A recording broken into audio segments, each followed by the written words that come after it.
आज हम 26 अगस्त 2017 का फर्स्ट शिफ्ट का जो पेपर है उसका सेकंड पार्ट कवर करने जा रहे हैं। वीडियो को अंत तक देखिएगा, बहुत ही अच्छे मेथडों से इसको कराया गया है, बिल्कुल भी स्किप नहीं किए। बहुत ही पावरफुल है और बहुत ही यूज़फुल है आप सभी के लिए। आइए स्टार्ट करते हैं।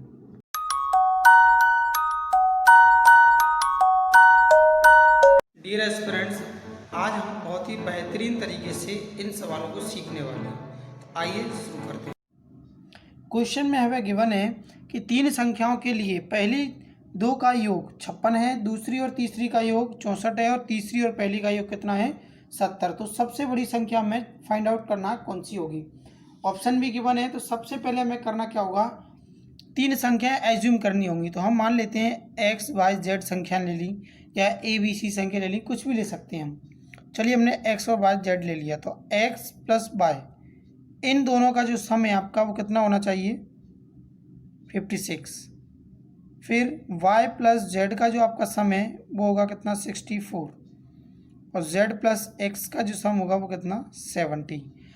अगर हम इन सभी संख्याओं को जोड़ दें तो देखिए x आपका दो बार रिपीट हुआ, y आपका दो बार रिपीट हुआ और z भी आपका दो बार रिपीट हुआ। तो आपने क्या लिख दिया, 2 को कॉमन निकाल दिया, x y और z। दो को बाहर क्यों निकाल दिया, क्लियर हो चुका होगा आपको। अब आपने इनको भी ऐड कर दिया, जैसे ही आपने इनको जोड़ दिया तो ये कितना आ गया 190। 10 का 0 और ये हो गया आपका कितना 190। दो से अगर हम इसे कैंसिल कर दें तो ये जो हमारा निकल कर आएगा x plus y plus z is equal to 95। अब यहाँ से हमें क्या करना पड़ेगा, x का y का और z का तीनों का अलग अलग वैल्यू फाइंड करना पड़ेगा। तो सबसे पहले हम क्या करते हैं, यहाँ पर एक्स वाई का वैल्यू पुट कर देते हैं। एक्स वाई का वैल्यू कितना 56, यानी जेड का जो निकल कर आएगा 56 इसमें से माइनस कर दिया तो निकल कर कितना आया 39। तो ये तो आ गया जेड का वैल्यू। अब इसी में से अगर हम क्या करते हैं z plus y plus z का रख दे 64 माइनस कर दें तो एक्स का वैल्यू जो निकल कर आएगा वो क्या निकल कर आने वाला है, तो ये आ गया 1 और ये 3 यानी 31। एक्स का वैल्यू ये आ गया। अब वाई का और फाइंड कर लेते हैं, तो वाई का अगर वैल्यू निकालना है तो एक्स और जेड में से किसको माइनस करना पड़ेगा, एक्स और जेड को। एक्स जेड का वैल्यू कितना 70 माइनस कर दिया कितना आ गया हमारा 25। तो हमने ये देख लिया कि हमें तीन संख्याएं मिली हैं, एक्स की वाई की और जेड की। तो क्वेश्चन में पूछा गया है कि सबसे बड़ी संख्या किसकी है। तो सबसे बड़ी संख्या हम देख रहे हैं कितना है जेड कितना है 39, जो कि ऑप्शन नंबर सी पर हमें गिवन है। आंसर सही है हमारा ऑप्शन नंबर सी। आइए चलते हैं अब नेक्स्ट क्वेश्चन की ओर। क्वेश्चन में गिवन है हमें कि 900 विद्यार्थी के एक कॉलेज में यदि 600 विद्यार्थी क्या करते हैं गणित का चयन करते हैं, 350 गणित तथा गणित और विज्ञान दोनों का चयन करते हैं, तो उन विद्यार्थियों की संख्या ज्ञात कीजिए जो केवल और केवल क्या विज्ञान को चयन करते हैं। तो देखिए हम क्या कर लेते हैं, एक बड़ा सा बॉक्स बना लेते हैं। ये हमारे टोटल नंबर ऑफ स्टूडेंट्स कितने हो गए 900। ये पूरे के पूरे 900 विद्यार्थी इसके अंदर आते हैं। अब इसमें से हमें क्या है ये पता है, इस 900 को दो पार्टों में बांटा गया, एक मैथ दूसरा साइंस। मैथ कितने हैं 600 और मैथ प्लस साइंस कितना है 350। तो हमने दो बॉक्स और बना दिए। देखिए आप मैथ के कितने 600 स्टूडेंट हैं और यहाँ बोला गया कितना 350। तो हमने क्या कर दिया,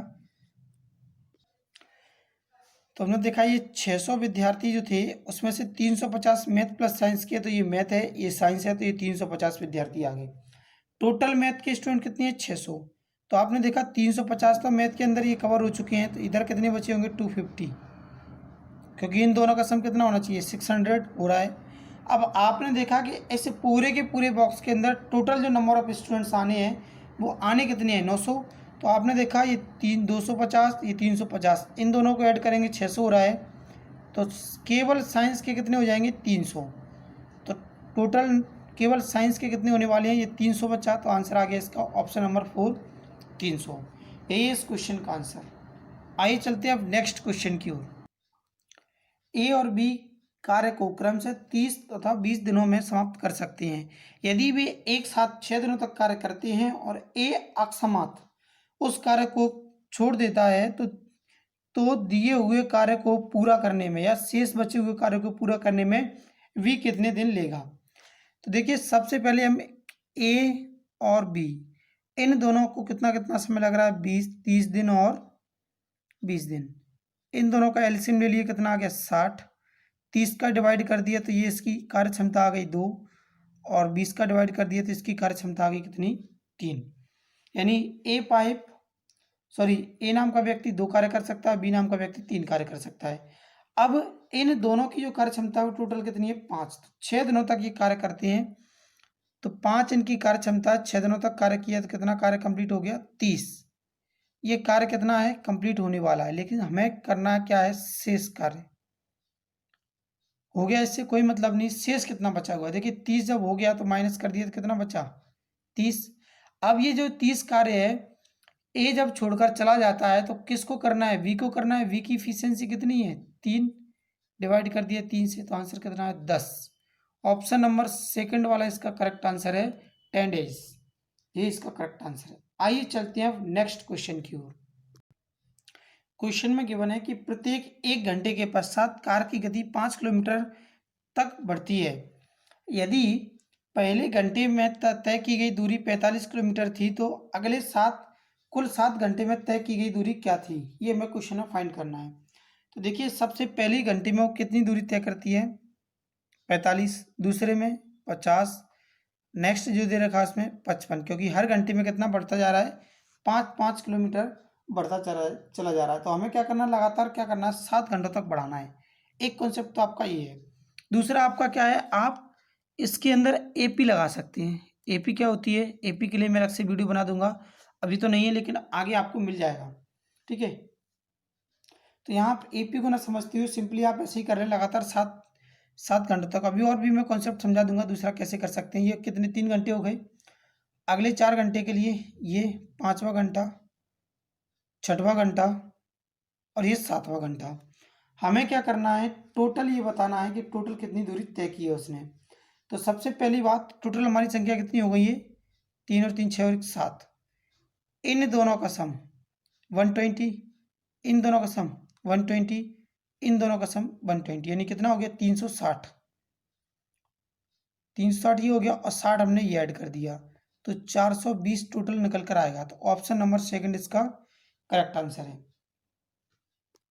ठीक है। ये सिंपल मेथड है, कुछ नहीं है। थोड़ा सा ऐसा लग सकता है कि ज़्यादा लेंदी लग रहा है, बट ऐसा है नहीं। क्वेश्चन में गिवन है कि 20 वर्ष पश्चात अमन की आयु 10 वर्ष पहले की आयु का 4 गुना होगी, तो अमन की वर्तमान आयु ज्ञात कीजिए। तो देखिए क्वेश्चन में जो दे रखा है, हमें अमन की आयु कुछ भी नहीं पता है, तो हम लगभग क्या मान लेते हैं, एक्स मान लेते हैं। ये कौन सी आयु, वर्तमान।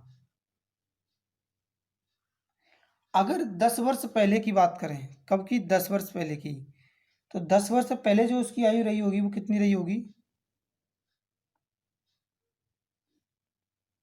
x माइनस 10, और 20 वर्ष बाद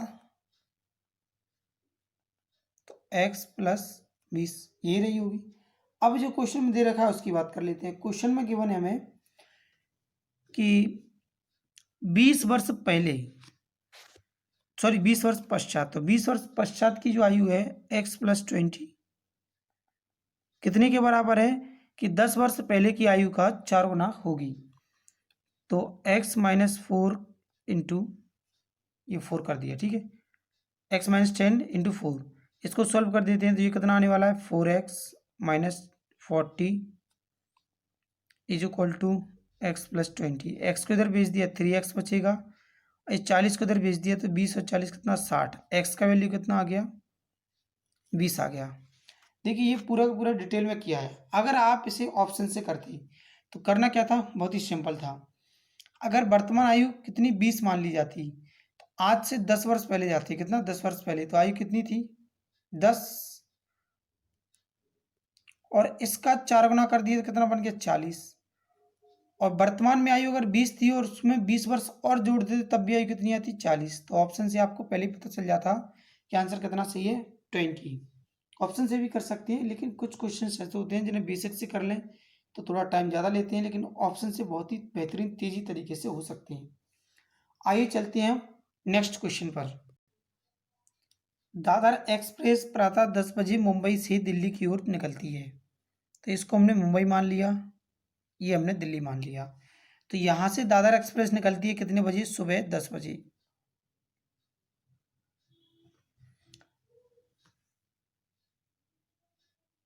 सुबह 10 बजे निकलती है और 100 किलोमीटर प्रति घंटे की चाल से चलती है, सॉरी 60 किलोमीटर प्रति घंटे की चाल से चलती है।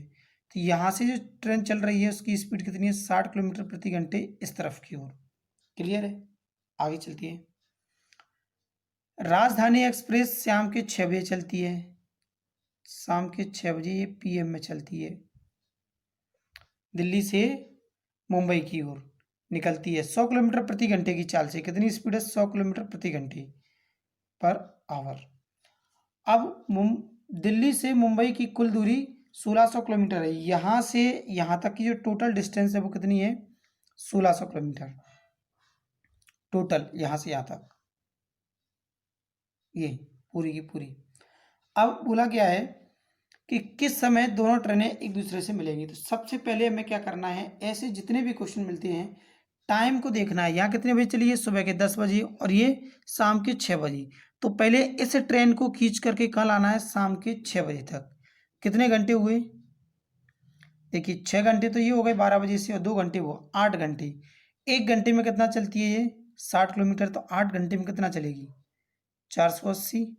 तो हमने 1600 में से 480 माइनस कर दिया, तो ये माइनस करने पर हमें मिलेगा 1120। तो यहाँ से यहाँ तक की दूरी कितनी है? 1120। अब ये 1120 किलोमीटर की दूरी जो है, यहाँ कितनी बज चुकी हैं? शाम के 6 बज चुकी हैं। अब दोनों ट्रेनें एक दूसरे की ओर दौड़ रही हैं। ये ट्रेन 100 किलोमीटर प्रति घंटे से, ये वाली ट्रेन 60 किलोमीटर प्रति घंटे से। देखिए जब दोनों ट्रेनें एक दूसरे की ओर दौड़ेंगी तो इन दोनों की स्पीड को क्या करेंगे? जोड़ देंगे। स्पीड कितनी होगी अब? 160। जीरो से आपका जीरो कैंसिल हो गया। अगर आप इसे 16 से कैंसिल कर दें तो 16 का 7 गुना, यानी 7 घंटे लगने वाले हैं। कितने बजे का? 6 बजे के बाद।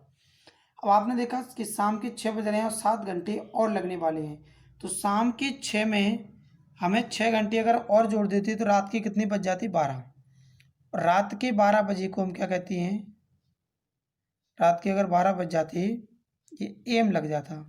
और हमें 6 घंटे नहीं जोड़ना, 7 घंटे जोड़ना है। तो 7 घंटे अगर आपने शाम के 6 बजे में जोड़ दिए, तो शाम के 6 में 7 घंटे जोड़ दिए तो आपका 1 बजे का रात का जो है ऑप्शन नंबर 3 पर इसका आंसर गिवन है। आइए चलते हैं नेक्स्ट क्वेश्चन की ओर। 3A 2CD और 5B का LCM फाइंड करना है, लघुत्तम समापवर्तक ज्ञात करना है हमें। तो देखिए सबसे पहले क्या करना है हमें?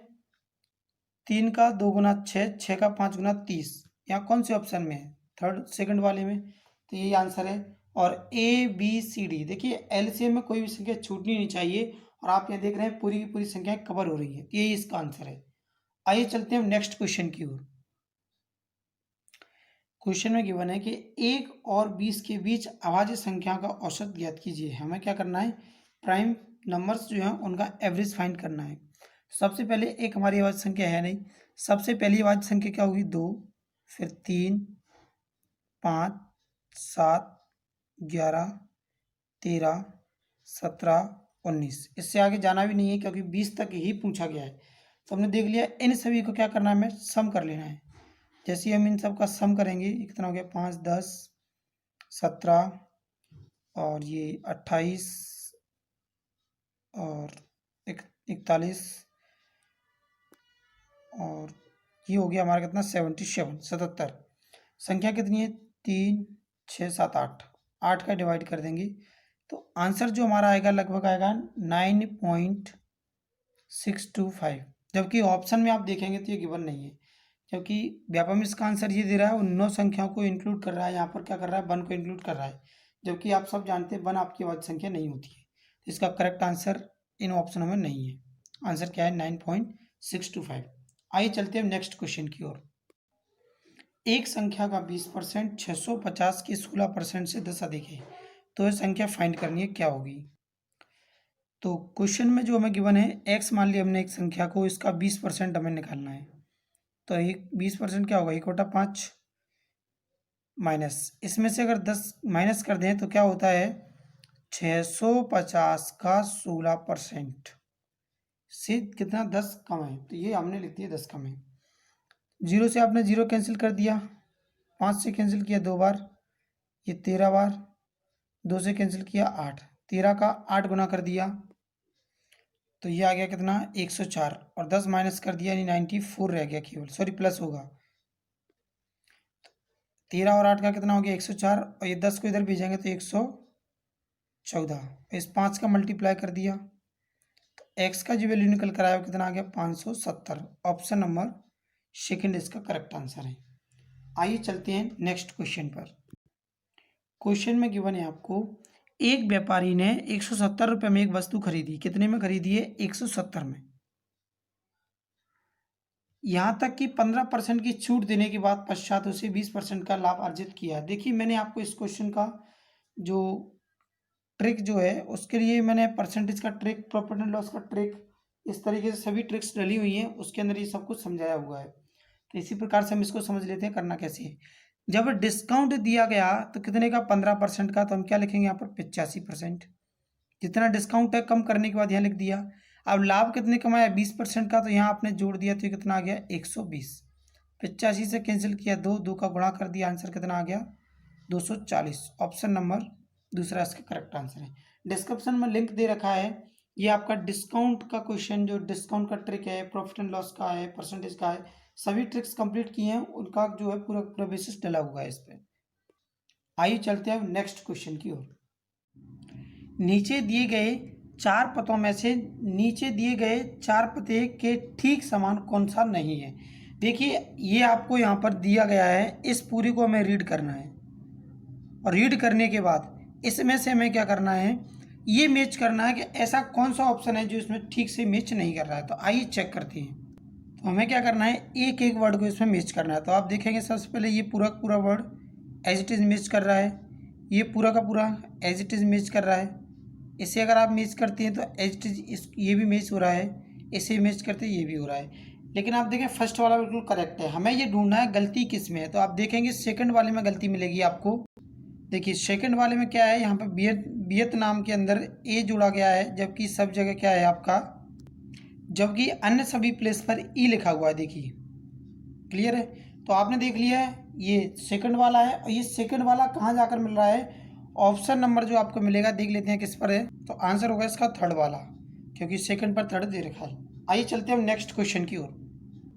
देखिए जोड़ करके औसत तो सभी निकाल लेते हैं, लेकिन मैं आपको एक दूसरे मेथड से औसत निकालना सिखाता हूँ। जैसे कि यहाँ पर ये संख्या लिखी हुई है आपकी, तो इन सभी संख्याओं में से आप किसी भी एक संख्या को क्या मान सकते हैं, एवरेज मान सकते हैं, औसत मान सकते हैं, जो ऑप्शन में गिवन हो। लेकिन ऑप्शन में गिवन नहीं है तो हम चलो मान लेते हैं कि पहला ऑप्शन हमारा क्या है, औसत है। मान लिया, किसी भी ऑप्शन को ले सकते हैं आप। अब पहले ऑप्शन से देखते हैं ये संख्या कितना कम है। तो 61 जो है 76 से कितना कम है, माइनस का 15। जो कम है उस पर माइनस लगाएंगे, और जो अधिक होगा उस पर प्लस लगाएंगे। फिर आपने देखा ये कितना कम है, माइनस का 9, 67 लिखा हुआ है। अब देखते हैं आप तो कितना कम है, माइनस का 3, और इसको देखते हैं तो ये प्लस का 3। इसको देखा आपने तो ये ज़्यादा है कितना, प्लस का 9, और एट लास्ट में देखा तो कितना है, प्लस का 15। तो देखिए 15 से 15 कैंसिल, 9 से 9 कैंसिल, 3 से 3 कैंसिल, तो आपको पता चल गया कि औसत क्या है, 76 है। मान लिया आपने कहा हम ऑप्शन नहीं लेते हैं, तब फिर तो आप किसी भी एक संख्या को, इनके अप्रॉक्स में किसी भी एक संख्या को एवरेज मान लें। मैं एक बार फिर से बता देता हूँ दूसरी संख्या से लेकर कि चलो मैंने मान लिया कि मेरा औसत 70 है। कितना मान लिया, 70 मान लिया मैंने, ये लो 70 मान लिया। अब ये देखना है 70 से कितना कम है, 9 कम है, तो आप क्या लिखेंगे, माइनस का 9। फिर इसको देखते हैं तो कितना कम है, माइनस का 3। इसको देखा तो ये कितना ज़्यादा है, प्लस का 3। ये कितना ज़्यादा है, प्लस का 9। ये कितना ज़्यादा है, प्लस का 15। और ये कितना ज़्यादा है, प्लस का 21। अब आपको माइनस प्लस को सॉल्व कर लेना है। देखो ये माइनस प्लस ये कैंसिल हो गया और ये भी कैंसिल हो गया। अब हमारे पास कितना बचा हुआ है, 15 और 21, इन दोनों को हम ऐड कर देते हैं। तो ये कितना आने वाला है, 6 और 3, 33। 33 को सॉरी 36 को क्या करना है, बराबर 6 भागों में डिवाइड कर देना है। 6 में क्यों करना है, क्योंकि संख्या कितनी है, 6। तो कितना आया, 6 को इसमें ऐड कर देना है। तो 70 हमने माना था, और 6 जोड़ने पर कितना बन गया, 76। तो देखिए ऐसे भी हम चेक कर सकते हैं। आप किसी भी मेथड से चेक करते हैं, कर सकते हैं। ये थोड़ा सा फास्टली मेथड होता है, जब आप करना सीख जाएंगे, थोड़ा सा प्रैक्टिस कर लेंगे तो बहुत ही तेज़ी से आंसर देता है ये जोड़ने की तुलना में। आइए चलते हैं अब नेक्स्ट क्वेश्चन की ओर। रॉबिन ने एक पुरानी कार 73,500 रुपये में खरीदी। उसने मरम्मत पर 10,300, यानी कि इन दोनों को ऐड कर लेना है, क्योंकि 73,000 में तो एसपी देख लें कितना है अभी, 73,500 प्लस 10,300 उसने क्या है खर्चे पर खर्च किए हैं, और उसका इंश्योरेंस कराया, बीमा कराने के लिए 26 रुपये और खर्च किए। इन सभी को हमने ऐड कर दिया, तो ऐड करने पर ये निकल कर आएगा हमारा कितना, 86,400। इतना इसका एसपी हो गया। अब क्या है, उसके बाद उसने मिस्त्री को इतने बेच दिया, सॉरी सीपी होगा ये। एसपी की अगर बात की जाए तो एसपी कितना है इसका, 84,240। तो इन दोनों को हम डिफरेंस लेते हैं, जिससे ये पता चलेगा लाभ हुआ कि हानि। हमें क्लियर दिख रहा है ये कम है, ये ज़्यादा है, तो ये हानि हो रही है। तो इन दोनों का डिफरेंस लिया, कितना आ गया, 2160। कितने पर, 86,400 पर, और गुणा कर दिया 100 से, तो 2 जीरो से 2 जीरो कैंसिल। तो यहाँ से हमें दिख रहा है ये कितनी बार कट जाएगा, देखिए 2 चौक 8, यानी कि 1 जीरो, और ये चला गया 4 बार। 4 का इसमें डिवाइड कर दिया, यानी 2.5। 10 में अगर भाग कर दिया कितने से, 4 से, तो आंसर कितना है 2.5। क्या आ रहा है, लॉस आ रहा है, हानि आ रही है। क्लियर है, तो ऑप्शन नंबर फर्स्ट इसका आंसर है। आइए चलते हैं अब नेक्स्ट क्वेश्चन की ओर। क्वेश्चन में गिवन है कि तीनों संख्याओं x, y और z के लिए x और y का योग कितना है, 36, y z का योग 44 और z x का योग कितना है, 50। तो सबसे बड़ी संख्या कौन सी है हमें फाइंड करना है। सबसे पहले हम देख लेते हैं, x y 36 आ गया, y z हमें दे रखा है 44, और z प्लस x दे रखा है कितना, 50। इन सभी को अगर ऐड करेंगे तो x 2 बार आ गया, y 2 बार और z भी 2 बार, तो 2x y और z। और इसको अगर ऐड करते हैं तो 6 4 10 का 0, रिमाइंडर एक बचा, तो ये 7 5 12 और 1 13, यानी 130। 2 से डिवाइड कर दिया तो x plus y plus z का जो वैल्यू निकल कर आया कितना आ गया, 65। हमें ये याद करना है कि इनमें से सबसे बड़ी संख्या कौन सी है। तो देखिए सबसे छोटी संख्या ऊपर कौन सी नज़र आ रही है, 36। तो हम सबसे पहले इसको रख देते हैं यहाँ पर 36 को। तो यहाँ जैसे हमने 36 पुट किया तो z का वैल्यू कितना निकल कर आया, z का वैल्यू निकल कर आएगा आपका माइनस करने पर 29। अब 1 बाय 1 करके हम देख लेते हैं कि और भी ऐसी संख्या हैं क्या इनका योग जो है इससे कम निकल रहा हो या उसका वैल्यू कम निकल रहा हो। तो हम यहाँ देखते हैं z का आ गया, अगेन z y और z का वैल्यू पुट करते हैं 44, इसमें से माइनस करेंगे तो z और y का पुट करेंगे तो x का वैल्यू निकल कर आएगा आपका कितना, 21 आ गया। इसके बाद हम देखते हैं y का वैल्यू निकालना है, तो z और इसको पुट कर दिया तो y का वैल्यू कितना आ गया, 15। तो यहाँ से हमें ये पता चला जो सबसे छोटी संख्या थी डायरेक्टली हम उसी को माइनस कर देते तो पता चल जाता कि सबसे बड़ी संख्या वो कौन सी है, z है, जो कहाँ है, ऑप्शन नंबर फर्स्ट पर गिवन है आंसर में, क्योंकि सिर्फ z जो है सबसे बड़ी संख्या होगी। आइए चलते हैं अब नेक्स्ट क्वेश्चन की ओर।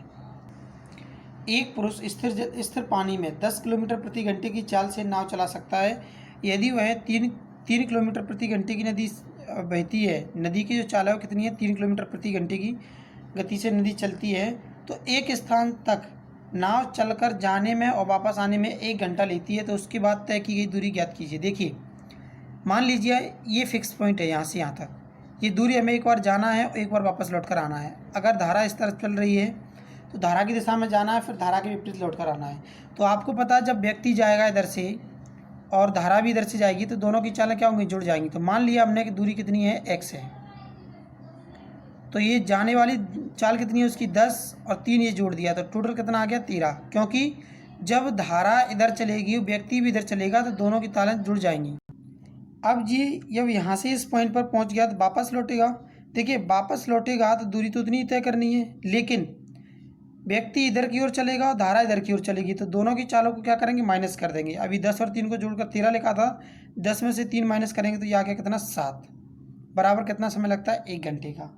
अब इसका हम क्या करते हैं, इधर मल्टीप्लाई करते हैं, इसके इधर करते हैं, तो ये आ गया कितना, 7x और ये 13x, दोनों को जोड़ दिया तो 20x। एलसीएम लिया कितना आ गया, 91। अब इस 20 से इसमें डिवाइड कर देते हैं तो x का वैल्यू कितना आ गया, 4.55 आएगा निकल कर किलोमीटर। तो ये आपका एक्स का वैल्यू आ गया और हमें यही फाइंड करना था। तो आंसर है आपका ऑप्शन नंबर 4। देखिए यहाँ पर थोड़ा सा क्लोज ये है पॉइंट कि आपका ये आएगा कि आएगा, या आपको जब सॉल्व करेंगे आप तो देख लेंगे कि जो 45 अगर 90 होता तो कितना निकलता, 4.5 निकलता, यानी कि 4.5 निकलता है, इससे ज़्यादा, इसलिए ये होगा, ये नहीं होगा आपका आंसर। ठीक है, तो आंसर है इसका ऑप्शन नंबर 4। आइए अब चलते हैं नेक्स्ट क्वेश्चन की ओर। नीचे दी गई श्रृंखला में अक्षरों और संख्याओं में से एक क्रम निहित है, गलत संयोजन कीजिए। देखिए ये क्वेश्चन आपका हर एक एग्जाम में आता है, आपका हर एक पैटर्न के अंदर आपको मिलेगा। जितने भी एमपी पुलिस के पेपर हुए सभी के सभी सेट में आया हुआ है। करना क्या है, सिंपली आपको ये 4 एड्रेस दिए गए हैं, इनमें से आपको ये फाइंड करना है कि इसमें से एक कौन सा है जो अल्फ़ाबेट कुछ ना कुछ डिफरेंट है, अलग है। आपको इसमें एक एक मीनिंग्स चेक करना होगा। जैसे ही आप चेक करेंगे तो आप देखिए यहाँ पर ये वी लिखा हुआ है, GB, सब जगह H है, यानी कि थर्ड वाला। तो थर्ड वाला कहाँ दिया है, फर्स्ट वाले पर। तो ऑप्शन नंबर फर्स्ट इसका करेक्ट आंसर हो जाएगा। आइए चलते हैं अब नेक्स्ट क्वेश्चन की ओर। क्वेश्चन में गिवन है कि गोपाल ने एक परीक्षा में 300 अंकों में से 98 अंक प्राप्त किए, 98 अंक अर्जित किए, लेकिन वह 22 अंकों से अनुत्तीर्ण हो गया। भाई किसी को भी फेल नहीं करना है, पास कर देना है, कॉन्सेप्ट ये याद रखना है। जोड़ दिया आपने तो कितना आ गया, 120, 120। अब इसमें क्वेश्चन में पूछा गया है कि परीक्षा को उत्तीर्ण करने के लिए आवश्यक अंकों का न्यूनतम प्रतिशत क्या रहा होगा। तो देखिए 120 अंक चाहिए आपको कम से कम पास होने के लिए।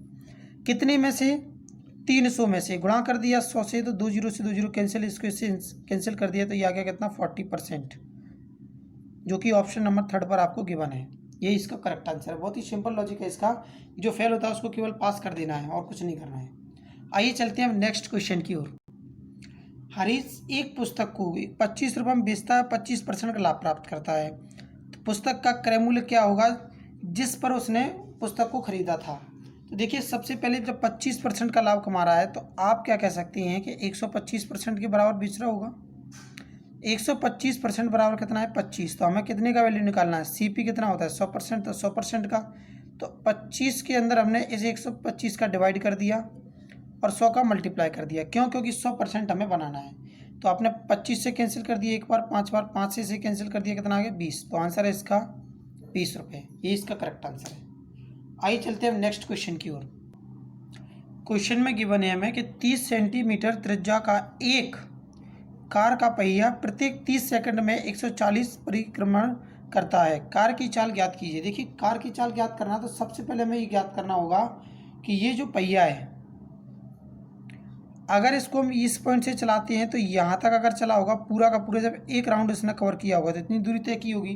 तो इस दूरी को तय करना पड़ेगा, उसी के बेसिस पे हम निकाल सकते हैं। तो ये जो दूरी होती है वो क्या होती है हमारा, इस वृत्त की परिधि या इस पहिए की परिधि। तो वृत्त की परिधि का फॉर्मूला क्या होता है, 2πr। तो 2π का वैल्यू कितना है, 22/7। r का वैल्यू कितना है, r त्रिज्या कितना है हमारा, 30 सेंटीमीटर, तो 30।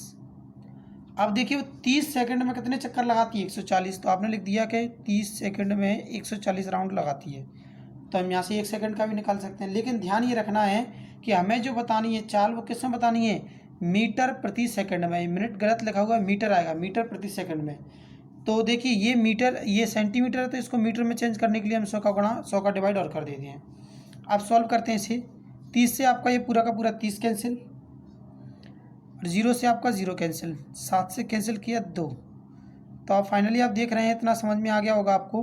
तो ये 2 बचा हुआ है, ये 22 बचा हुआ है और ये 2, तो यानी 44, 44 का 2 गुना कितना आ गया आपका 88, और ये बटे में 10 डिवाइड कर दिया तो 8.8 मीटर प्रति सेकंड। यही इसका आंसर है। ऑप्शन नंबर 3 इसका करेक्ट आंसर है। आइए चलते हैं अब नेक्स्ट क्वेश्चन की ओर। क्वेश्चन में गिवन है कि निम्नलिखित में से कौन 16 सही 7/8 से अधिक बड़ा है। यानी हमें ये पता करना है कि इस संख्या से बड़ा कौन सा है। तो देखिए ये ऑप्शन तो आपका वैसे ही खत्म हो गया, क्योंकि 15 पॉइंट ये है तो ये तो बहुत छोटा हो जाएगा, सबसे छोटा होगा।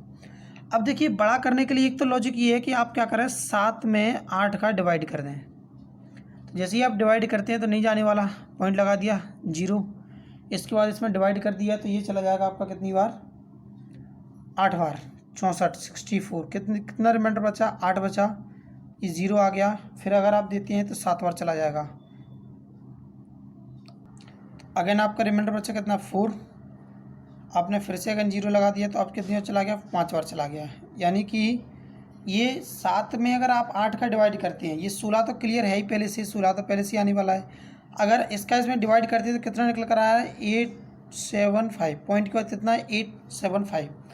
अब आपको ये देखना है कि इससे बड़ी संख्या कौन सी है, तो फिर आपके सामने दो ऑप्शन निकल कर आए, पहला और दूसरा। लेकिन इसने पूछा है अधिक बड़ा, ग्रेटर देन, तो सबसे बड़ा कौन सा है, ये वाला। तो ऑप्शन नंबर सेकंड आपका करेक्ट आंसर, ये गलत हो जाएगा। आंसर सही कौन सा है, सेकंड वाला, ये इसका करेक्ट आंसर है। आइए चलते हैं नेक्स्ट क्वेश्चन की ओर। क्वेश्चन में गिवन है यदि y + 47 इज इक्वल टू 56, यानी y में 47 जोड़ने पर 56 मिल रहा है, तो y में 33 जोड़ने पर क्या मिलेगा। तो बहुत ही ईजी क्वेश्चन है ये। आपने इसमें से इसको माइनस कर दिया, कितना बचा 9, तो यहाँ y की जगह पे 9 पुट कर दूँ तो 9 + 33 कितना हो गया 42। ऑप्शन नंबर डी इसका आंसर है, फोर्थ वाला, थर्ड वाला नहीं, फोर्थ वाला 42। आइए चलते हैं नेक्स्ट क्वेश्चन की ओर। क्वेश्चन में हमें गिवन है कि 2 की पावर m + 2n इंटू 2 की power n divided 2m - n is equal to 16। n का वैल्यू फाइंड करना है। तो देखिए सबसे पहले हम इसमें क्या करते हैं, 2 की पावर m इंटू 2 की पावर 2n, इस वाली वैल्यू कैसे लिख सकते हैं, बिल्कुल इसको हमने लिख दिया क्या 2 की पावर n अपॉन, ये डिवाइड में है तो इसको डिवाइड में भेज दिया, और 2 की power m - n is equal to, ये 16 है, इसको लिख सकते हैं 2 की पावर 4।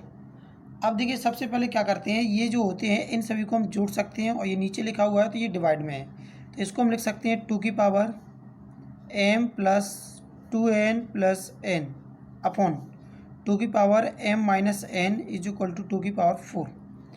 अब इन सभी को हम क्या कर देते हैं, सॉल्व कर देते हैं जोड़ करके, या ऐसे लिख सकते हैं कि ये 2 पावर में लिखेंगे हम कितना m + 2m + n, और इसको हम नीचे से जब ऊपर ले जाएंगे तो ये क्या है, ये वाला जो पावर है ये माइनस हो जाएगा। क्यों हो जाएगा, क्योंकि ये सब गुणा में था इसलिए प्लस का था, नीचे से जब जाता है डिवाइड का तो ये माइनस हो जाता है। तो आपने देखा माइनस का m और minus plus n is equal to 2 की पावर 4।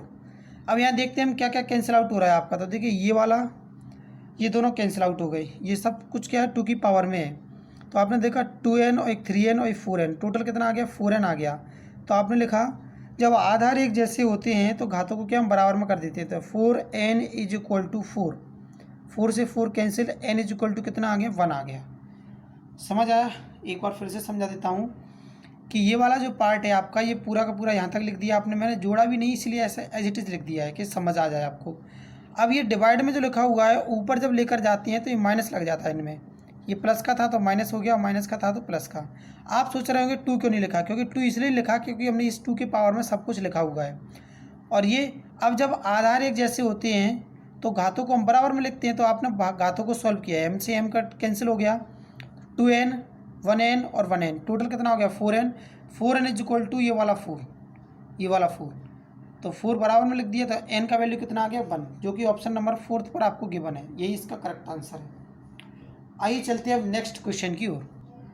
क्वेश्चन में गिवन है कि ईंधन x का कैलोरी जनन मान 50 किलो जूल प्रति ग्राम है और वह दहन करने पर कार्बन डाइऑक्साइड तथा जल उत्पादित करता है, जबकि ईंधन y जो है कैलोरी जनन मान इसका है 35 किलो जूल प्रति ग्राम है, तो और वह दहन करने पर सल्फर और नाइट्रोजन के ऑक्साइड उत्पादित करता है, तो बेहतर ईंधन कौन सा है। तो आप इसमें देखेंगे तो बेहतर ईंधन आपका होगा x, किससे, y के कंपैरिजन में, क्योंकि ज़्यादा जनरेट कर रहा है इसलिए ये बेहतर होगा। आइए चलते हैं नेक्स्ट क्वेश्चन की ओर। क्वेश्चन में गिवन है हमें कि नायलॉन पैराशूट के लिए प्रयोग किया जाता है क्योंकि वजन में हल्का और मजबूत, तो बिल्कुल करेक्ट आंसर यही इसका करेक्ट आंसर है। नायलॉन जो होता है पैराशूट में इसलिए इस्तेमाल किया जाता है क्योंकि वजन में हल्का भी होता है और बहुत मजबूत भी होता है, यही इसका करेक्ट आंसर है। आइए चलते हैं नेक्स्ट क्वेश्चन की ओर। क्वेश्चन में गिवन है कि चाकू के छींतर कर्तन किनारे होते हैं क्योंकि इसके जो किनारे बनाए जाते हैं वो इस प्रकार से बनाए जाते हैं जिससे कि किसी वस्तु को आराम से काटा जाए। तो देखिए उसके लिए हमें क्या चाहिए कि संपर्क क्षेत्र में कमी होनी चाहिए और दबाव लगाने पर वृद्धि करता है, यानी कि दबाव जैसे लगे तुरंत आपका रिएक्शन कर दे, तो ऑप्शन नंबर डी इसका करेक्ट आंसर है। आइए चलते हैं अब नेक्स्ट क्वेश्चन की ओर। क्वथनांक जल रिएक्टर तथा दावानुकूलित जल रिएक्टर निम्न में से किस प्रकार है? तो देखिए, सौर रिएक्टर, जैव रिएक्टर, थर्मल रिएक्टर। तो ये आंसर है इसका नाभिकीय रिएक्टर है। समझ लेते हैं क्यों। क्योंकि नाभिकीय रिएक्टर जो होता है नाभिकीय विखंडन के सिद्धांत पर कार्य करता है। इस प्रकार क्या होता है, क्वथनांक जल रिएक्टर जो होता है दावानुकूलित जल रिएक्टर के रूप में कार्य करता है। तो ऑप्शन नंबर डी इसका करेक्ट आंसर है। आइए चलते हैं नेक्स्ट क्वेश्चन की ओर। जब प्रकाश वायु से जल में प्रवेश करता है तो अपवर्तन कोण होता है, तो कम हो जाता है। क्या हो जाता है? कम हो जाता है। आइए समझते हैं क्यों कम हो जाता है। तो देखिए क्या होता है, जब प्रकाश की जो किरणें होती हैं विरल माध्यम से सघन माध्यम में प्रवेश करती हैं तो अपवर्तन जो कोण होता है उसका मान क्या होता है, ऑटोमेटिकली कम हो जाता है। तो इसका आंसर होगा ऑप्शन नंबर फर्स्ट। आइए चलते हैं सेकंड क्वेश्चन पर। यदि एक प्राकृतिक संख्या का घन उस संख्या के वर्ग से 7 गुना अधिक है तो वह संख्या होगी। देखिए, मान लीजिए कोई संख्या है, उसका आपने स्क्वायर लिया और उसी संख्या का आप घन बनाना चाहते हैं, तो उसमें उसने बोला कि 7 का गुणा करने पर क्या बनना चाहिए, उस संख्या घन बनना चाहिए। ऐसा तभी पॉसिबल है जब यहाँ पर क्या लिखा हो, x के प्लेस पर 7 लिखा हो। तो आप देख रहे हैं 7 का स्क्वायर इंटू 7। अगर आप इसका सॉल्व करेंगे तो ये 343 आएगा। ये क्या होगा, 7 का क्यूब बन जाएगा। तो यही पूछा है वो कौन सी संख्या है, तो इसका आंसर है ऑप्शन नंबर फर्स्ट। आइए चलते हैं नेक्स्ट क्वेश्चन की ओर। यदि दो वर्गों की भुजाओं की लंबाइयों का अनुपात 2:3 है तो उनके क्षेत्रफलों में निम्न अनुपात होगा। तो हमें ये पता करना है कि अनुपात क्या होगा। तो देखिए 2:3 दे रखा है, तो 2:3 क्षेत्रफल की बात कराए तो क्या कर देते हैं, स्क्वायर कर देते हैं। तो ये कितना बन जाएगा, 4, ये 9। तो आंसर होगा इसका ऑप्शन नंबर डी इसका करेक्ट आंसर बन जाएगा। 4:9 इसका आंसर आएगा। आइए चलते हैं अब नेक्स्ट क्वेश्चन पर। सेम पैटर्न पर क्वेश्चन है आपका। क्वेश्चन है, यदि दो वृत्तों की त्रिज्याओं का अनुपात 3:4 है तो उनकी परिधियों का अनुपात क्या होगा। देखिए त्रिज्याओं का अनुपात है, ये पहली त्रिज्या दूसरी त्रिज्या। अगर हम इसकी परिधि का फॉर्मूला भी लगाएं तो क्या होगा, 2πr1/2πr2। तो यहाँ से हम देख रहे हैं ये तो सेम है, तो क्या निकल कर आना है, r1 और r2। तो r1 r2 का मान क्या रहने वाला, वही 3:4। तो ऑप्शन नंबर आपका थर्ड वाला इसका करेक्ट आंसर है। आइए चलते हैं अब नेक्स्ट क्वेश्चन की ओर। यदि दो समान ऊंचाई वाले बेलनों के आयतनों का अनुपात 25:49 है तो उनकी त्रिज्याओं का अनुपात निम्न होगा। देखिए सबसे पहले हम दो छोटे छोटे बेलन बना लेते हैं, सिलेंडर बना लेते हैं हम। ये रहा और दूसरा सिलेंडर ये रहा। इन दोनों की ऊंचाइयां समान है, इक्वल रखी गई हैं, हाइट सेम है, लेकिन इनकी रेडियस अलग अलग हैं। तब आपने देखा कि अगर हम इसका आयतन लगाएं तो क्या होगा, बेलन का आयतन, तो 2πr1 का स्क्वायर और h रेशो 2πr2 का स्क्वायर h। तो आप यहाँ से देख रहे हैं ये कैंसिल हो गया, ये भी कैंसिल हो गया, ये कैंसिल हो गया, ये कैंसिल हो गया। बचा क्या, r का स्क्वायर, r1 का स्क्वायर, अब रेशो r2 का स्क्वायर। हमें क्या निकालना है, इनकी त्रिज्याओं के अनुपात निकालनी है। अब जो दे रखा है वो कितना दे रखा है हमें, 25:49। रेडियस फाइंड करना है तो स्क्वायर लगा दिया, रूट निकालने के बाद 5:7 इसका करेक्ट आंसर आ गया। ऑप्शन नंबर आपका फर्स्ट वाला इसका करेक्ट आंसर है। देखिए समझना ये था कि अगर आपकी ऊंचाइयां इक्वल है तब आपको केवल स्क्वायर लेना है, स्क्वायर रूट लेना है। अगर इनकी ऊंचाइयां भिन्न भिन्न होती हैं, अलग अलग होती, तो हमें क्या करना था, या समान दे रही थी त्रिज्या के समान, तो हमें क्यूब रूट निकाल देना था। ये इसका सिंपल फंडा है। तो आइए चलते हैं हम नेक्स्ट क्वेश्चन की ओर। क्वेश्चन में गिवन है कि अल्पत्व नाशक का उपयोग किसके लिए किया जाता है। तो अगर अल्पनात्मक नाशक की बात की जाए तो इसका उपयोग जो किया जाता है वो आपचन के उपचार में किया जाता है। ऑप्शन नंबर फर्स्ट इसका करेक्ट आंसर है। आइए चलते हैं हम नेक्स्ट क्वेश्चन की ओर। क्वेश्चन में गिवन है कि एलईडी बल्ब में शब्द एलईडी निम्न के लिए प्रयुक्त होता है। तो एलईडी अगर शब्द की बात की जाए तो जनरली हमारे घरों में सभी में लगा रहता है, और इसका जो फुल फॉर्म पूछा गया है एलईडी का, तो फुल फॉर्म होता है इसका light emitting diode. Light emitting diode, option number second इसका करेक्ट आंसर है। आइए चलते हैं हम नेक्स्ट क्वेश्चन की ओर। एक गांव की जनसंख्या में निरंतर 5% की वृद्धि होती है। यदि इसकी वर्तमान जनसंख्या 33,075 है तो 2 वर्ष पहले इसकी जनसंख्या कितनी थी। तो मान लिया कि पहले जनसंख्या कितनी थी, जो भी थी 5% की वृद्धि हो रही है, तो आपने माना 100 थी और कितनी हो गई अब 105। देखिए 2 वर्षों की बात की जा रही है। सबसे पहले हम इसको छोटे छोटे रेशो में बदल देते हैं, तो ये आ गया हमारा कितना 20 और ये 21, ये अनुपात आ गए।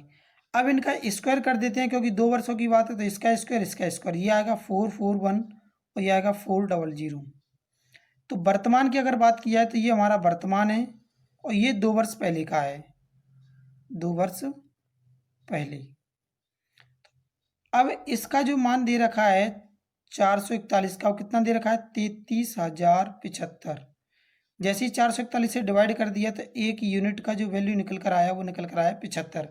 75 का मल्टीप्लाई हमने 400 में कर दिया, तो 75 का 4 गुना आपका कितना होता है 30, 300 और 2 जीरो का 2 जीरो, तो आंसर क्या आ गया इसका 30,000। ऑप्शन नंबर फर्स्ट इसका करेक्ट आंसर है। यानी सीधा हमें सिंपली क्या करना था, पहले अनुपातों को हम छोटे छोटे जो 100 और 105 हमने माना है, 100 से 105, इनको छोटे छोटे अनुपातों में बदल दिया। उसके बाद इसका स्क्वायर कर दिया। स्क्वायर करने के बाद ये जो वैल्यू निकल कर आई है ये 2 वर्ष यानी वर्तमान की है और ये 2 वर्ष पहले की है। तो आपने देखा कि वर्तमान जनसंख्या इतनी दे रखी है, इसको बराबर करके 441 से डिवाइड कर दिया, ये निकल कर आया कितना 75 और 75 का मल्टीप्लाई कर दिया आपने, तो ये आ गया कितना 30,000। ऑप्शन नंबर फर्स्ट आपका करेक्ट आंसर है। आइए चलते हैं हम नेक्स्ट क्वेश्चन की ओर। 2 समांतर रेखाएं कितने बिंदुओं पर प्रतिच्छेद करेगी? तो देखिए सबसे पहले आपको बता दें 2 समांतर रेखाएं 1 और 2। ध्यान दें समांतर रेखा वही रेखाएं होती हैं जिनके बीच की दूरी समान होती है। कहीं पर भी मिला लें आप, भले ही पूरे जीवन तक बैठे बैठे खींचते रहें, चाहे जितनी लंबाई हो जाए उनकी, वो कभी भी नहीं मिलती है। तो इसका आंसर आएगा बिल्कुल प्रतिच्छेद नहीं होगा। ऑप्शन नंबर सेकंड इसका करेक्ट आंसर है। आइए चलते हैं नेक्स्ट क्वेश्चन पर। क्वेश्चन में हमें गिवन है कि एक दुकानदार अपनी सभी वस्तुओं को 20% की छूट पर बेचता है तथा ऑफ सीजन के दौरान वह उसके वर्तमान पर 25% की अतिरिक्त की घोषणा करता है, छूट के अतिरिक्त घोषणा करता है। यदि रोहित ने 1200 रुपये अंकित करने वाले पुलोवर खरीदा तो इसके लिए उसे कितना भुगतान करना पड़ा होगा? तो देखिए सबसे पहले उस पर प्रिंट कितना है अभी 1200। सबसे पहला जो डिस्काउंट है 20% का है, तो आप ऐसा लिख सकते हैं 4/5, क्योंकि 80% 80/100 कैंसिल कर देंगे तो क्या आ जाएगा 4/5। अब दोबारा डिस्काउंट कितने का 25% का, तो 25% को आप फ्रैक्शन वैल्यू में क्या लिख सकते हैं 3/4। या जिनको नहीं आता मैं यहाँ साइड में बता देता हूँ। देखिए 20%, तो इसको आप लिखेंगे 1/5। कैसे? क्योंकि ये 20 आएगा ऊपर और नीचे आएगा कितना 100, कैंसिल आउट करने पर कितना बचेगा 1/5। इसी प्रकार से आप देखेंगे तो ये जो हमारा है 25%, तो ये 25 लिख दिया, ये 100 लिख दिया, कैंसिल कर दिया तो क्या आ गया 1/4। यानी 4 पर अगर 1 कम कर दें तो 25% की कमी, और 4 पर 1 वृद्धि कर दें तो 25% की वृद्धि। ये आपका पैटर्न चलता है और आपको ये बहुत अच्छे से समझ लेना चाहिए परसेंट के किसी भी क्वेश्चन को करने के लिए, क्योंकि इससे बहुत ही तेज़ी से हो जाता है। आपने देखा 4 से 4 कैंसिल हो गया, 5 से इसे कैंसिल कर देते हैं, तो ये चला गया आपका कितनी बार 2 बार 4 बार 0, यानी 240। 240 में 3 का मल्टीप्लाई कर दिया तो ये आ गया 720।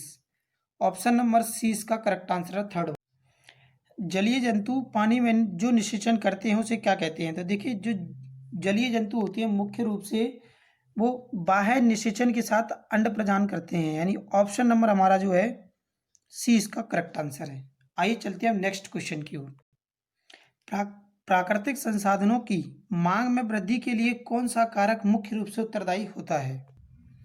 आंसर है इसका बढ़ी हुई जनसंख्या। आइए जान लेते हैं कैसे कि जब जनसंख्या बढ़ती है तो प्राकृतिक संसाधनों की मांग में वृद्धि हो जाती है, जिसके परिणाम स्वरूप क्या होता है प्राकृतिक संसाधन में कमी हो जाती है, कम होने लगते हैं।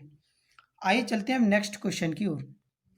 क्वेश्चन में गिवन है कि कोशिका झिल्ली के निर्माण के लिए आवश्यक प्रोटीन और लिपिड निम्न के द्वारा निर्मित होते हैं। तो देखिए बात की जाए कोशिका झिल्ली के निर्माण के लिए जो आवश्यक प्रोटीन जो होते हैं वो होते हैं अंतर्द्रव्यी जलिका। आइए चलते हैं नेक्स्ट क्वेश्चन पर। हमें क्वेश्चन गिवन है कि 4ax² + 8a² bracket close divide करना है 2ax से। जब देखिए डिवाइड करेंगे, या इसको मैं एक्सप्लेन कर देता हूँ खोल के। हमने 4 को कॉमन निकाल दिया है, a को कॉमन निकाल दिया x को, तो यहाँ क्या बचेगा 4ax कॉमन लेंगे तो केवल सिंपल x बचेगा, और यहाँ से जो बचने वाला है वो क्या बचेगा केवल ए बचने वाला है। डिवाइड करना है हमें 2ax से, तो देखिए ax से ax कैंसिल, 2 से इसको कैंसिल कर दिया तो ये बचेगा केवल सिंपल 2, और x अंदर मल्टीप्लाई कर दिया और इस 2 का फिर से अगेन अंदर मल्टीप्लाई कर दिया तो 2a। देखिए देख लेते हैं कौन सा ऑप्शन सही है। सॉरी, हमने थोड़ा सा मिस्टेक कर दिया, यहाँ से 4 कॉमन निकाला तो यहाँ पर 2a रह जाएगा, तो ये हो जाएगा कितना हमारा 4a। तो ऑप्शन नंबर फर्स्ट हमारा करेक्ट आंसर है। केवल कुछ नहीं करना था, थोड़ा सा सिंपल था, सिंपली प्लस माइनस करना और कुछ नहीं है इसके अंदर। आइए चलते हैं नेक्स्ट क्वेश्चन की ओर। क्वेश्चन में गिवन है कि उस गैस का नाम बताइए जो ग्लूकोज के अवायवीय भंजन के दौरान मुक्त होती है। तो आंसर है इसका carbon dioxide, option number second. आइए जानते हैं कैसे। देखिए हम जानते हैं जनरली जो सोडा वाटर होते हैं, कोल्ड ड्रिंक्स होती हैं, इन सभी के अंदर हम क्या यूज़ करते हैं, कार्बन डाइऑक्साइड को यूज़ करते हैं। आइए चलते हैं अब नेक्स्ट क्वेश्चन पर। इस क्वेश्चन में हमें गिवन है कि तंत्र कोशिका के समांतर गुजरने वाले विद्युत संदेशों को का लघु प्रस्फोटक खालिस्तान कहलाता है।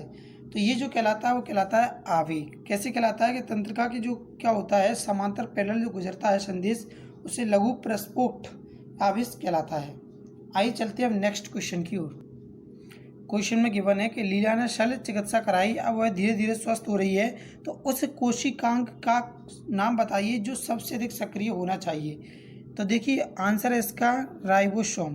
कैसे जानते हैं, तो देखिए जब भी कोई भी ऑपरेशन करवाता है, कोई व्यक्ति ऑपरेशन करवाता है, तो उसके अंदर राइबोसोम क्या करता है, प्रोटीन के संश्लेषण को बढ़ा देता है, जिसके कारण क्या होता है, स्वस्थ जल्दी से जल्दी वह ठीक हो जाता है, धीरे धीरे जो ठीक होता है, बहुत ज़्यादा हेल्प करता है कौन, राइबोसोम। तो आंसर है इसका ऑप्शन नंबर। क्वेश्चन में हमें गिवन है कि यदि 2x + 3y = 14 and x × y 8, तो इस वैल्यू का फाइंड करना है। तो देखिए इससे हमें ये पता चल रहा है क्यूब की वैल्यू फाइंड करनी है, तो हम क्या करते हैं, ये फॉर्मूला लगा देते हैं, a + b का होल क्यूब बराबर a³ + b³ + 3ab और ब्रैकेट a + b। इसके अंदर हम वैल्यू पुट कर देते हैं। तो यहाँ पर हमने क्या माना है, 2x 3y का होल क्यूब = इसका क्यूब कर दिए तो ये कितना आ गया, 8x³ 27y³ + 3x × y का वैल्यू यानी a × b या x × b का कितना वैल्यू है, 8। ध्यान दें ये ए बी का है, तो यानी हम x और y का वैल्यू अगर पुट करेंगे तो ये यहाँ से ये वाला 2 और ये वाला 3 कितना हो जाएगा, 6 बन जाएगा। और इन दोनों को फिर ऐड भी करना है, तो इस पूरे की जगह ऐड करने की जगह हम क्या लिख सकते हैं, 14 लिख सकते हैं डायरेक्टली, 14। तो इस पूरे का हम क्या करते हैं, इसकी जगह 14 लिख देंगे, 14 का स्क्वायर है, 14 का क्यूब बन जाएगा, सॉरी स्क्वायर की जगह क्यूब। और ये एज इट इज इसकी जगह पे हमें इसको बना रहने दें, इसका तो हमें आंसर ही निकालना है, और इस पूरे का मल्टीप्लाई कर लेते हैं। तो ये पूरा का पूरा मल्टीप्लाई आने वाला है 16। इसका जब क्यूब करेंगे तो ये आएगा 2744। इसमें से माइनस कर दिया कितना, 2016। और जिसका वैल्यू फाइंड करना है वो एज इट इज जैसा का तैसा लिखा हुआ है, क्यूब है ये भी क्यूब है, सॉरी ये मैंने इसको फिर से लिख दिया, क्यूब है सब जगह। आपने इसको जैसे ही माइनस किया इसमें से, तो ये वैल्यू जो निकल कर आने वाली है, माइनस करके देख लें। सबसे पहले लास्ट में 8 बच रहा है, जबकि 2 ऑप्शन ऐसे हैं जो लास्ट में 8 दे रहे हैं। कौन कौन से, एक ये और एक ये, तो इन्हें माइनस करके ही देखना पड़ेगा। और भी माइनस कर देते हैं तो माइनस करने पर ये कितना बचा, 728। तो यानी ऑप्शन नंबर डी हमारा करेक्ट आंसर है। देखिए कुछ क्वेश्चन ऐसे होते हैं जो थोड़े से लेंदी होते हैं, ये क्वेश्चन थोड़ा सा था लेंदी, हालांकि था कुछ नहीं, a + b का होल क्यूब था, उसके अंदर वैल्यू पुट करना था। तो 1-2 क्वेश्चन आ जाते हैं कैलकुलेशन के लिए, बाकी करना कुछ ज़्यादा नहीं था, केवल वैल्यू पुट करनी थी। आइए चलते हैं हम नेक्स्ट क्वेश्चन पर। क्वेश्चन में गिवन है यदि एक आयत जिसकी भुजा 10 सेंटीमीटर और जिसका परिमाप 56 है, तो इसका क्षेत्रफल क्या होगा। देखिए कोई भी एक भुजा को हमने क्या मान लिया, 10, और टोटल कितना है, 56। तो अगर ये वाली भुजा 10 है तो ये भी कितना होगा, 10। इसको हमने x मान लिया, इसको x मान लिया, तो इसका अगर हम क्या निकालें, परिमाप निकालें, तो ये कितना निकलेगा, 20 + 2x यानी 2x + 20। और हमें कितना दे रहा है, 56। इस 20 को इधर भेजेंगे तो 2x का वैल्यू कितना आ गया, 36। तो x का वैल्यू कितना आ गया यहाँ से, 18। इतना क्लियर है। आगे चलते हैं, क्षेत्रफल पूछा है, इसका वैल्यू कितना आ गया, 18। 18 × 10 को क्या कहते हैं, 180 वर्ग सेंटीमीटर। ऑप्शन नंबर सी इसका करेक्ट आंसर है। आइए चलते हैं नेक्स्ट क्वेश्चन की ओर। क्वेश्चन में गिवन है कि यदि एक संख्या के वर्ग को 5 से गुणा करते हैं तो हमें क्या प्राप्त होता है 1125। तो मान लिया x का स्क्वायर इसको 5 से मल्टीप्लाई कर दिया तो क्या मिलना चाहिए 1125। तो 5 से हम इसे कैंसिल कर देते हैं तो ये कितनी बार जाने वाला है 2 बार 2 बार और 5 बार, यानी एक्स स्क्वायर का वैल्यू कितना दे रखा है 225। तो एक्स का वैल्यू कितना आएगा 15। ऑप्शन नंबर सी इसका करेक्ट आंसर है, क्योंकि इसको रूट कर देना है इसका, तो आंसर कितना आ जाएगा 15। आइए चलते हैं अब नेक्स्ट क्वेश्चन पर। एक समूह 8 लड़कों के एक समूह में 4 की ऊंचाई कितनी दे रखी है 151 और शेष की ऊंचाई कितनी दे रखी है 154। तो देखिए 4 संख्याओं का इतना है और 4 संख्याओं का औसत ये दे रखा है शेष ऊंचाई। तो हमने ये देख लिया कि सभी का औसत निकालना है, तो हम क्या कर सकते हैं 4 का मल्टीप्लाई इसमें करें, 4 का मल्टीप्लाई इसमें करें, टोटल जोड़ने के बाद 8 का डिवाइड कर दें, आंसर आ जाएगा। लेकिन ऐसे नहीं करना है, बहुत ज़्यादा जाएगा लंबा, इसलिए हम क्या करते हैं देखिए इनकी ऊंचाई को हमने यही बेस मान लिया, लेकिन ये 4 स्टूडेंटों की ऊंचाइयों का ये है, अगर एक स्टूडेंट की ऊंचाई देखी जाए तो कितनी अधिक है 3 सेंटीमीटर अधिक है, तो हमने 4 का गुणा कर दिया तो टोटल ओवरऑल हमें पता चला है कितनी ज़्यादा है 12 सेंटीमीटर। 12 के हम 8 टुकड़े करेंगे बराबर की, क्यों करेंगे क्योंकि 8 लड़कों में बराबर बांटनी है। तो जैसे हमने इसको कैंसिल किया तो ये आ गया 1.5, यानी आधार कितना माना था 151, 1.5 और ऐड कर देना है, तो आंसर आएगा ऑप्शन नंबर डी 152.5। आइए चलते हैं नेक्स्ट क्वेश्चन पर। क्वेश्चन में गिवन है यदि एक आयत का क्षेत्रफल 12 सेंटीमीटर भुजा वाले क्षेत्रफल के बराबर है, तो यदि आयत की लंबाई 16 सेंटीमीटर है तो इसका परिमाप ज्ञात कीजिए। देखिए हम जानते हैं कि आयत का अगर क्षेत्रफल लिखा जाए तो क्या लिखेंगे लेंथ इंटू विड्थ, लंबाई गुणा चौड़ाई, और उसका लिखेंगे किसका वर्ग का। तो वर्ग की कितनी भुजा दे रखी है कुछ नहीं है, क्षेत्रफल दे रखा है 12 सेंटीमीटर, इसका स्क्वायर करना है। तो अब अगर हमें पता है इसकी एक भुजा 16 है और इसकी दूसरी भुजा हमें पता नहीं है, किसी भुजा को मान लें, और ये 12 गुणा 12 लिखा है, 4 से कैंसिल आउट किया 3 और 4 से अगेन कैंसिल आउट किया 3, तो v का जो वैल्यू निकल कर आया कितना है 9। अब हमें ये पता है क्या ज्ञात करना है परिमाप ज्ञात करना है। एक आयत ये बना दिया, इसकी ये वाली भुजा 9 है और पहले से जो गिवन है वो 16 है, तो ये कितना हो जाएगा 25, ये भी 16 ये भी 9, सभी को ऐड कर दिया, कितना आ गया answer option number D 50 centimetre. आसान सा क्वेश्चन था। आइए चलते हैं अब नेक्स्ट क्वेश्चन की ओर। निम्न में से कौन सी एक रबी की फसल नहीं है। तो सरसों, मटर, गेहूं ये सब रबी की फसलें हैं, ये आपकी खरीफ की फसल है मक्का। ऑप्शन नंबर इसका सेकंड वाला सही आंसर है। आइए चलते हैं इस पेपर के लास्ट क्वेश्चन पर। एक पशु जो संक्रमित व्यक्ति से दूसरे संभावित वाहक में रोग संचारित करता है उसे खालिस्तान कहा जाता है, तो उसे कहा जाता है वेक्टर। आइए जानते हैं कैसे। देखिए एक जो पशु होता है जो क्या करता है संक्रमित व्यक्ति से दूसरे संभावित वाहक में रोग को संचारित जब करता है तो उसे वेक्टर कहा जाता है, जो कि आंसर ऑप्शन नंबर 3 पर हमें गिवन है। Thanks for watching dear students. आज जो थोड़ा सा गैप हो गया था अभी, अब आगे के बाद गैप नहीं होगा, लगातार चलने वाली हैं वीडियोस। अगर आपको वीडियो पसंद आया है तो शेयर ज़रूर करें, लाइक करें। मिलते हैं नेक्स्ट वीडियो में, तब तक के लिए साइनिंग ऑफ दिनेश सर।